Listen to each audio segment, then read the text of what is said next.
중국 정부가 코로나19 확산을 이유로 애플의 아이폰 생산 공장을 폐쇄하였습니다. 중국의 이러한 정치에 최대 피해자인 애플이 중국을 떠날 수 있을까에 대한 이슈로 이목이 집중되었는데요. 최근 한동안 잠잠했던 중국의 방역 위기가 다시 수면 위로 드러나면서 중국 내 위기감이 고조되고 있습니다. 그 여파로 중국과 계속 협력해왔던 애플이 또 한 번 큰 위기를 맞게 되었는데요. 갑작스럽게 SNS에 올라온 사진과 영상인데요. 사람들은 그 내용에 경악했습니다. 이제는 없을 줄 알았던 중국의 봉쇄와 통제가 지금도 버젓이 행해지는 모습이 담겨 있었기 때문이죠. 세계 최대 규모의 애플 아이폰 생산 공장인 중국 허난성 정저우시의 폭스콘 공장 노동자들이 탈출 행렬에 나서고 있습니다. 제로 코로나 정책에 따라 정저우시 방역 당국이 공장 전체를 봉쇄했는데 감염 우려와 열악한 근무 환경을 견디지 못한 노동자들이 폭발했기 때문이죠. 탈출 노동자들은 공장 울타리를 넘어 고속도로로 뛰쳐나갔습니다. 심지어 일부 직원들은 밀밭을 가로질러 고향으로 가는 등 슬쩍 봐도 사태는 심각해 보였습니다. 직원 수 약 30만 명에 달하는 폭스콘 정저우 공장은 알고 보니 지난 10월 19일부터 중국 당국의 공세로 인해 외부와 차단되어 있었습니다. 더 심각한 문제는 폐쇄루프 근무 노동자들은 코로나 감염 우려에 굶주림까지 겪고 있었다는 사실입니다. 약 30만 명의 노동자가 일하는 정저우 폭스콘 공장은 지난 19일부터 외부와의 접속이 차단된 폐쇄루프에서 공장을 가동해 왔습니다. 이는 정저우시가 코로나19 확진자가 발생한 것을 이유로 내린 부분적 봉쇄 조치 때문이죠. 정저우시는 이달 중순부터 구역별로 전면 외출 금지 또는 주거 단지, 이탈 금지 명령을 내렸습니다. 하지만 코로나19 환자에 대한 치료가 제대로 이뤄지지 않아 확진자가 계속 늘면서 내부에 갇힌 노동자들의 불안이 커졌는데요. 여기에 수일째 최소한의 빵, 라면 등만 나눠주거나 이마저도 제대로 공급되지 않는 등 부실한 끼니가 이어졌죠. 그러나 감염자가 빠르게 늘어나면서 공장 차원의 대처로는 감당이 되지 않게 되었습니다. 공장 내에 감염자 수만 2만 명을 웃돌게 되자 감염자들의 충분한 음식과 약품을 받지 못하게 되어 급기야는 폭동이 일어났습니다. 공장의 가이드라인을 따르며 지시를 기다리던 감염자들은 더는 기다리지 못하고 공장 밖으로 탈출을 감행했고 결국 대규모의 감염자들이 공장 밖으로 빠져나갔습니다. 감염 루트가 여러 갈래이기에 짐작할 수 없다는 점 역시 중국인들의 피말리게 하는 요소인데요. 그 이유는 중국 정부가 수많은 중국인들을 통제하기 위해 코로나가 치사율이 높은 위험한 질병으로 인식시켜야만 했고 많은 중국인들의 머릿속에 코로나는 너무 위험하고 무서운 존재가 된 것입니다. 이러한 두려움은 금방 현실로 드러났습니다. 가디언지에 따르면 중국 상하이의 디즈니랜드에서 신형 코로나 감염자가 발생 소식에 놀러온 전체 인원을 봉쇄 조치를 결정했다고 합니다. 웨이보를 비롯한 소셜미디어를 통해 이 소식이 퍼지면서 근처에 있던 중국인들은 앞다투어 상하이를 탈출하려는 움직임을 보였습니다. 이뿐만 아니라 중국 서북 내륙 지역인 칭하이성 시닝시 역시 봉쇄되는 일이 벌어졌죠. 갑작스러운 폐쇄 결정에 주민들은 물론이고 M1 관광객들마저 꼼짝없이 갇혀야 했습니다. 군 병력까지 동원해 시흥시를 포위하여 외부 출입을 봉쇄했고 이 때문에 내부 주민들 역시 시흥시에 나갈 수 없게 되어 노인들은 물론이고 긴급 환자까지 고생해야 했다고 하는데요. 이런 일이 일어나는 동안 혼돈에 휩싸인 진행시 내부에서는 시장에서 배추 한 포기 가격이 오이안 하나로 약 9,800원까지 치솟는 일이 벌어졌다고 합니다.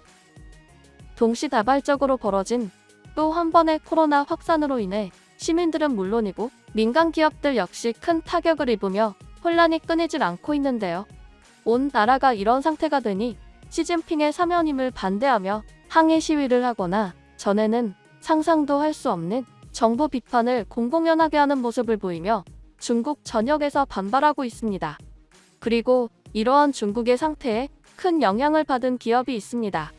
바로 애플인데요. 애플은 그동안 중국에 많은 설비를 투자했고 경제 협력을 이었기에 전 세계적인 탈중국 현상이 격화되는 2021년에도 중국과 협력 관계를 계속 유지했습니다. 그 이유는 아이폰 조립 업체의 생산과 출하량에 심각한 타격을 줄 수 있기 때문인데요.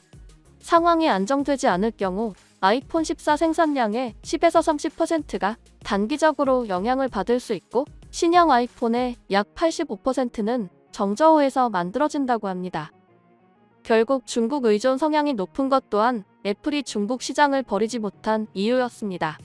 그러나 이러한 애플의 중국몽은 이제 꿈으로 끝나게 되었는데요.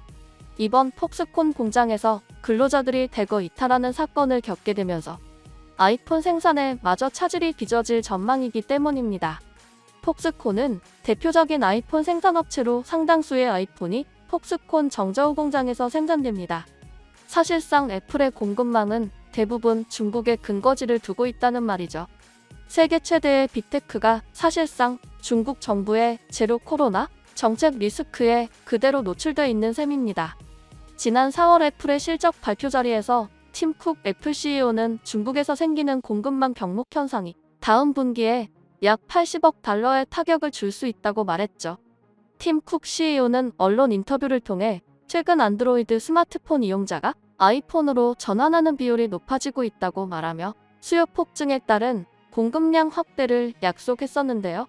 이번 사건으로 인해 팀 쿡은 자기 발언의 책임을 질 수가 없게 된 것입니다. 게다가 아이폰에 사용할 YMPC의 낸드 플랫이 사용도 막히게 되었습니다.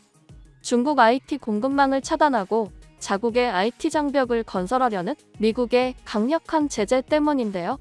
미 행정부의 단호한 조치와 타협 없는 태도의 애플 역시 중국제 낸드 플래시 도입을 포기해야 할 상황에 놓였습니다. 조바심을 내며 위기에 놓인 애플과 달리 이 틈에 삼성전자는 크게 앞서 나갈 수 있게 되었습니다. 매출 76조 7,817억을 기록하면서 코로나 시기와 급격한 금리 인상으로 인한 경기 침체의 여파에도 불구하고 선방한 모습을 보여주었지요. 삼성은 현재 스마트폰 시장에서 애플을 제치고 1위를 유지하고 있는데요. 시장조사 업체 올마에 따르면 올해 3분기에 출하량 6,410만 대를 기록하면서 세계 스마트폰 시장 1위 점유율 22%를 기록했습니다. 애플은 출하량 5,220만 대를 기록 점유율 17%를 기록하였죠. 게다가 새로운 폼팩터인 폴더블 폰을 앞세운 삼성전자의 전략이 제대로 먹혀들어 삼성전자는 스마트폰 시장의 트렌드를 선도하고 있습니다. 삼성의 갤럭시 Z 플립3 경우 2011년 기준 가장 많이 팔린 폴더블 폰이라는 기록을 세우기도 했습니다. 반면 뒤늦게 폴더블 시장에 뛰어들겠다고 선언했던 애플은 아직 폴더블 폰 시장에 뛰어들지도 못하는 상황. 2021년까지 폴더블 제품 출시를 연기하면서 상품 개발에 매진하고 있죠. 이 와중에 삼성전자는 갤럭시 워치 5 신규 메탈 스트랩 2종 출시를 하는 여유까지 보여주고 있습니다. 오늘 삼성전자가 28GHz 주파수를 활용한 장거리 5G 통신 시험에서 전송거리와 다운로드 속도에서 업계 신기록을 달성했다는 소식을 들려줬는데요. 역시 세계에서 가장 빠르고 압도적인 기술력을 자랑하는 사례가 될 것 같습니다.